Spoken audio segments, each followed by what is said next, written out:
Assalamualaikum warahmatullahi wabarakatuh.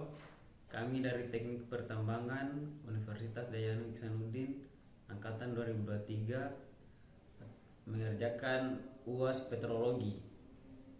Perkenalkan kelompok kami, saya Fismar Fahmi, NIM 23660-100 kelas C, dan rekan saya. Perkenalkan, saya Robi Maldini dengan NIM 23660-137 kelas D. Oke, baik, lanjut saja kami masuk penjelasan dalam materi. Oke, baik, untuk penjelasan pertama yaitu tekstur, struktur, dan komposisi batuan sedimen. Definisi tekstur batuan sedimen meliputi ukuran butir dan distribusinya, misalnya penyortiran atau sortasi, morfologi butir dan fitur permukaan, dan karakteristik porositas permeabilitas sedimen. Ukuran butir atau grain size.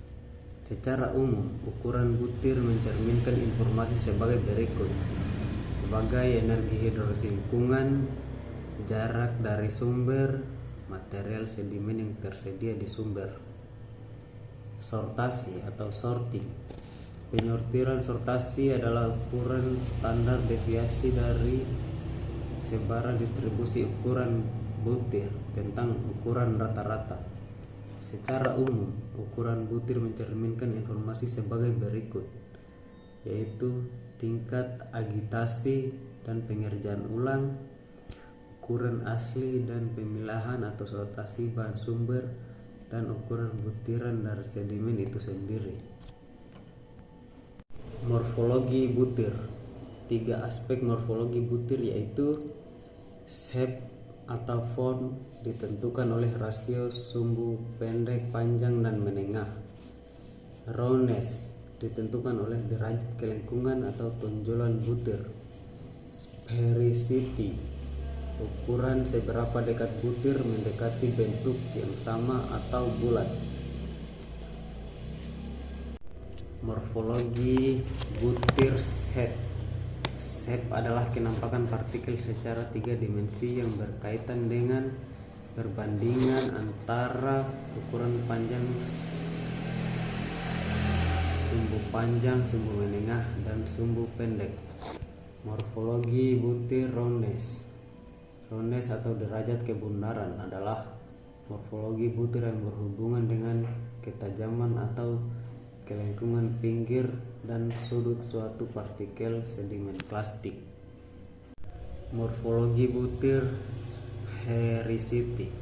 Sphericity adalah derajat suatu butiran untuk mendekati bentuk bola. Sedimen fabrik atau kemas. 2 aspek fabrik atau kemas, misalnya susunan butir, yaitu orientasi butir dan kemasan butir. Struktur batuan sedimen. Definisi dan klasifikasi. Struktur batuan sedimen merupakan kenampakan dalam tubuh batuan sedimen atau di antara perlapisan tubuh batuan sedimen yang terbentuk karena proses fisika, kimiawi, maupun biologis. Struktur batuan sedimen terbagi atas erosi, pengendapan, pasca pengendapan, dan biogenik. Struktur erosi. Struktur erosi yaitu struktur yang terbentuk karena proses erosi oleh aliran fluida dan aliran sedimen sebelum pengendapan di atas bidang perlapisan dan oleh partikel yang menggerus permukaan sedimen. Struktur erosi biasanya muncul sebagai cetakan di bagian bawah lapisan atau tanda depresi di bagian atas lapisan, dan sebagai gerusan miring atau planar melalui unit sedimen. Struktur pengendapan. Struktur pengendapan terbentuk selama pengendapan material sedimen oleh salah satu dari sejumlah besar proses, baik subaerial maupun subaqueous. Contoh paralel lamination atau stratification terjadi di sebagian besar litologi dan sebagian besar lingkungan, dan ditentukan oleh variasi ukuran butir, komposisi, atau warna. dan juga wavy lenticular and laser lamination. Dalam hal ini terjadi terutama sebagai struktur perantara, yaitu sebagai paralel dan sebagian laminasi silang dalam sedimen kelas campur, misalnya antara lapisan pasir lumpur atau feses batu kapur napal. Variasi berhubungan terutama dengan kecepatan aliran dan ukuran butiran. Dan pasca pengendapan, ada banyak struktur yang terbentuk setelah pengendapan, sedangkan sedimen masih belum terkonsolidasi atau hanya sebagian terkonsolidasi melalui proses deformasi sedimen lunak atau sedimen basah. Proses-proses ini berkisaran dalam skala dari perpindahan massa sedimen sekitar 500 km merosot dan meluncur, sehingga penyusutan kecil dari lapisan permukaan tipis dengan luas terbatas atau retakan pengeringan. Struktur biogenik. Banyak struktur yang terbentuk dalam sedimen akibat aksi tumbuhan dan hewan, termasuk gangguan tidak teratur pada sedimen atau bioturbasi, penandaan terorganisir yang terlapis, jejak fosil atau ichthyofossils, dan struktur pertumbuhan biogenik, misalnya stromatolith. Struktur sedimen ini pada dasarnya termasuk struktur pasca pengendapan akibat adanya gangguan organisme hidup pada sedimen. Komposisi batuan sedimen. Komposisi batuan sedimen mengacu pada sifat komponen yang menyusun batuan sedimen.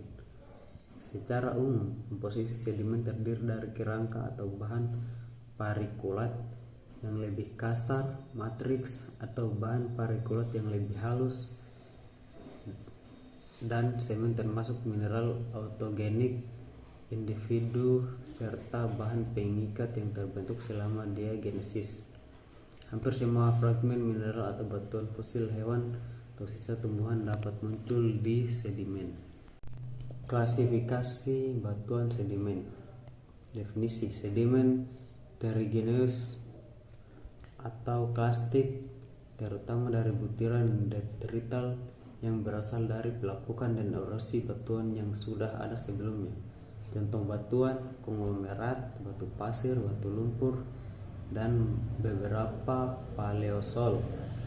Sedimen biogenik atau bioklastik atau organik, berasal dari sisa-sisa kerangka dan bahan organik lunak dari organisme yang sudah ada sebelumnya.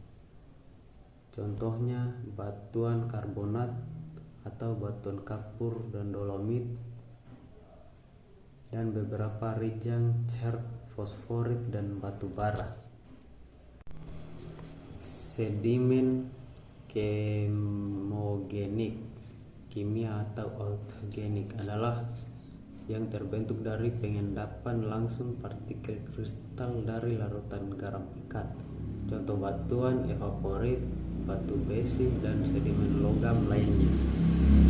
Sedimen vulkaniklastik atau piroklastik sebagian besar terdiri dari butiran dan klastik yang berasal dari aktivitas vulkanik.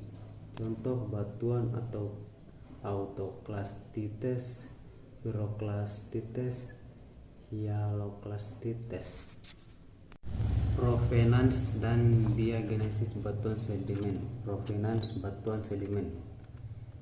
Provenance of sandstones.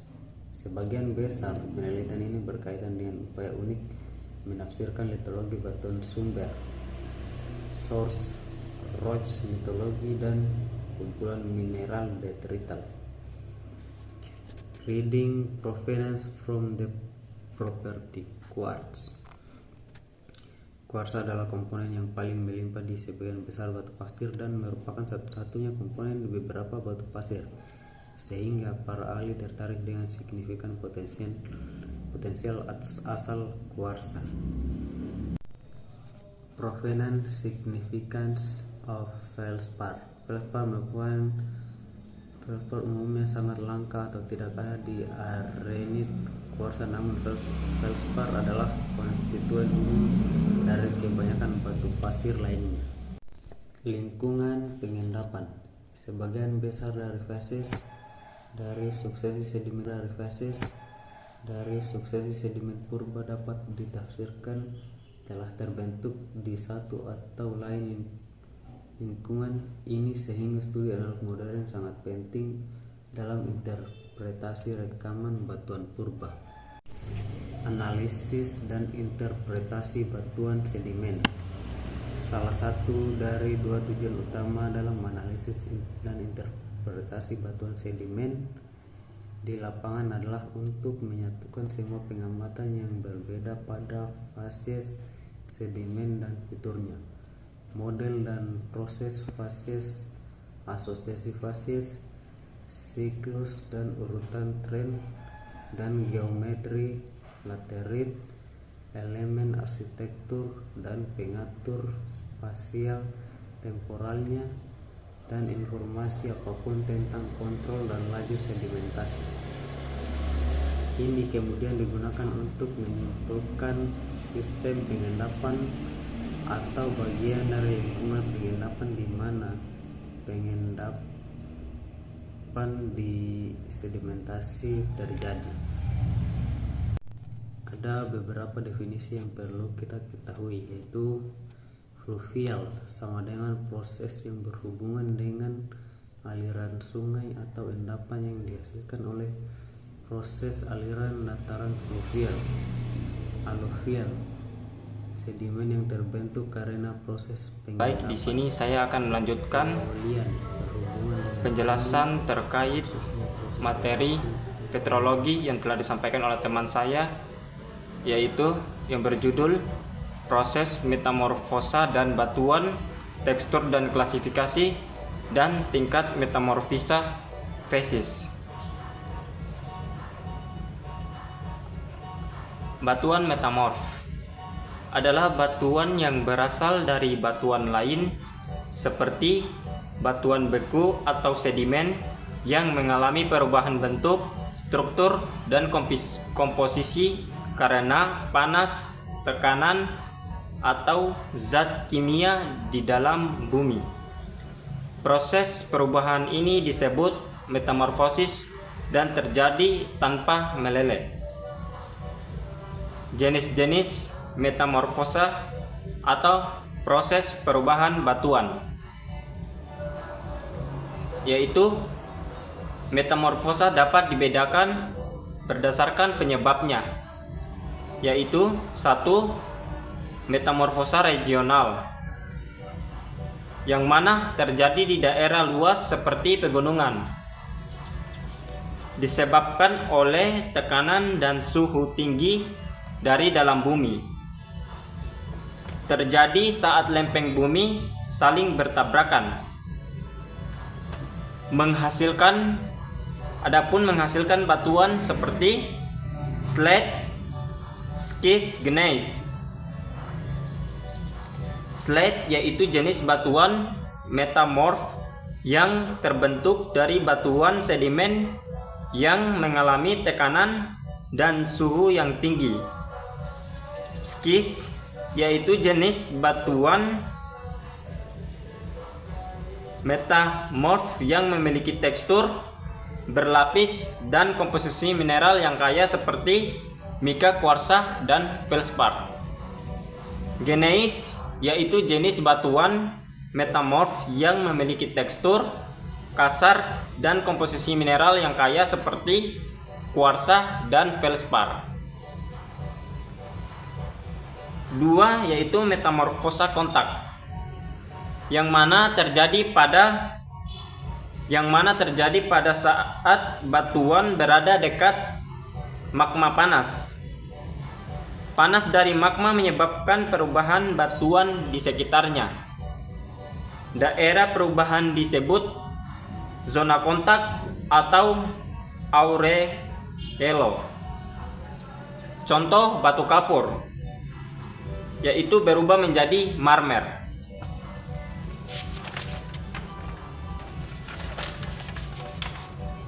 3. Metamorfosa burial atau terkubur. Terjadi karena batuan tertimbun sangat dalam. Semakin dalam, tekanan dan suhu meningkat perlahan. Tidak ada gerakan besar, hanya karena penguburan. 4. Metamorfosa dinamis.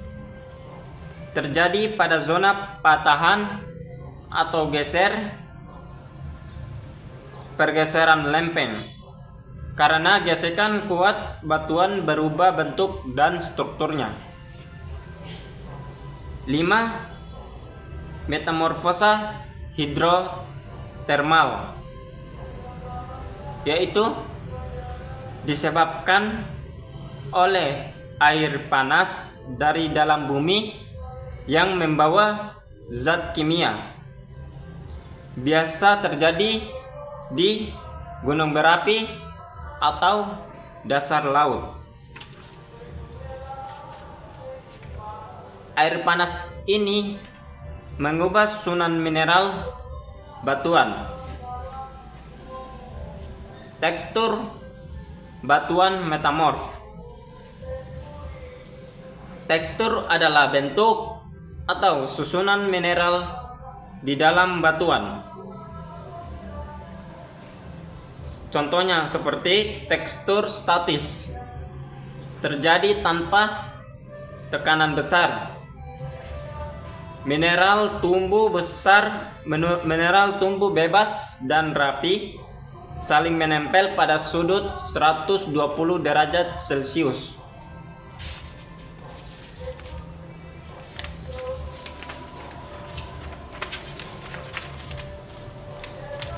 Contoh hornfels atau batuan keras, halus dan padat.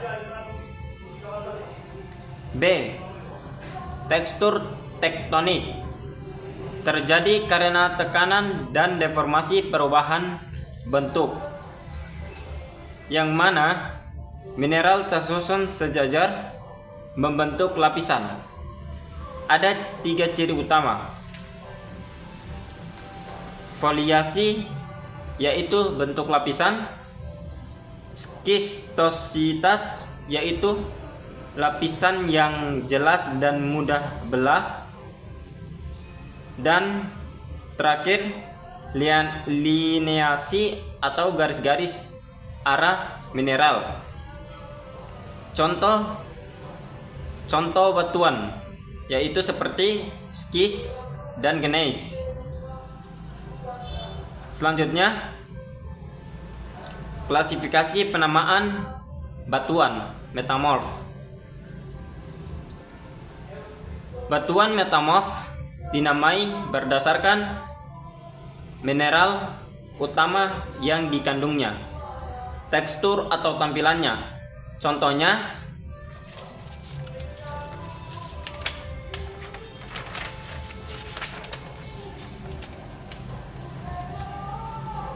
jika sebuah batuan mengandung garnet atau kyanit serta memiliki foliasi, maka disebut skis garnet kyanit. Batuan yang sering ditemukan yaitu yang pertama slate, yang artinya batuan berlapis tipis dan halus. Pilit, yang artinya lebih mengkilap dari slate. Skis, yaitu berlapis dan mengandung kristal besar. Gneiss, yaitu berlapis, tebal dan warna bergaris. Marble, yaitu dari batu kapur. Dan terakhir quartzite, yaitu dari batu pasir atau kuarsa. Selanjutnya, tingkat metamorfosa atau metamorphic grade.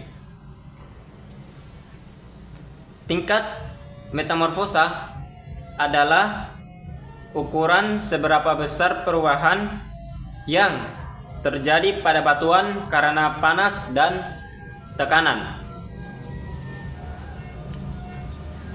Disusun dari rendah ke tinggi.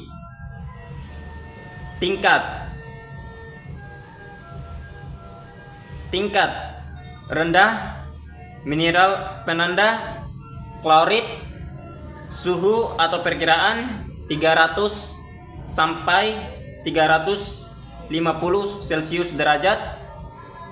Tingkat kedua sedang, mineral penanda yaitu biotit atau garnet, suhu 400 sampai 600 Celcius derajat. Tinggi, mineral penanda yaitu straulit, kyanit, dan silimanit yaitu suhu 650 Celcius derajat ke atas.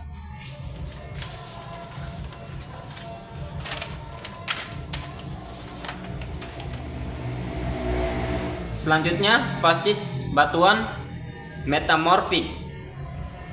Fasis adalah istilah yang digunakan untuk menggambarkan kumpulan mineral yang terbentuk pada kondisi suhu dan tekanan tertentu. Fasis metamorfosa regional. Fasis ciri, suhu dan tekanan, yaitu 1. Grain cheese, suhu dan tekanan warna hijau, klorid, aktinolit rendah, blue cheese warna biru atau glaukovan tekanan tinggi, amfibolit yaitu banyak hornoblend atau menengah, granulit yaitu mengandung piroksin dan suhu tinggi, eklogit, garnet atau ompacit mempunyai tekanan dan suhu yang sangat tinggi. Fasis metamorfosa kontak yaitu albit, epidot, hornfels atau mirip grain cheese tapi di tekanan rendah. Hornblende, hornfels atau setara dengan amfibolit. Piroksin, hornfels seperti granulit tapi pada tekanan yang rendah. Jadi ringkasan inti dari materi yang telah saya sampaikan yaitu aspek penjelasan batuan metamorf, batuan yang berubah karena panas dan tekanan. Jenis metamorfosa yaitu regional, kontak, burial, dinamis, dan hidrotermal. Teksturnya yaitu statis atau tenang, tektonik atau tertekan atau terdeformasi. Klasifikasi berdasarkan mineral dominan dan tekstur. Tingkat metamorfosa rendah, tinggi, klorid, silmanit. Fasis jenis mineral yang stabil di kondisi tertentu. Oke, itulah penjelasan materi UAS kami mata kuliah petrologi. Sekian dari kami. Assalamualaikum warahmatullahi wabarakatuh.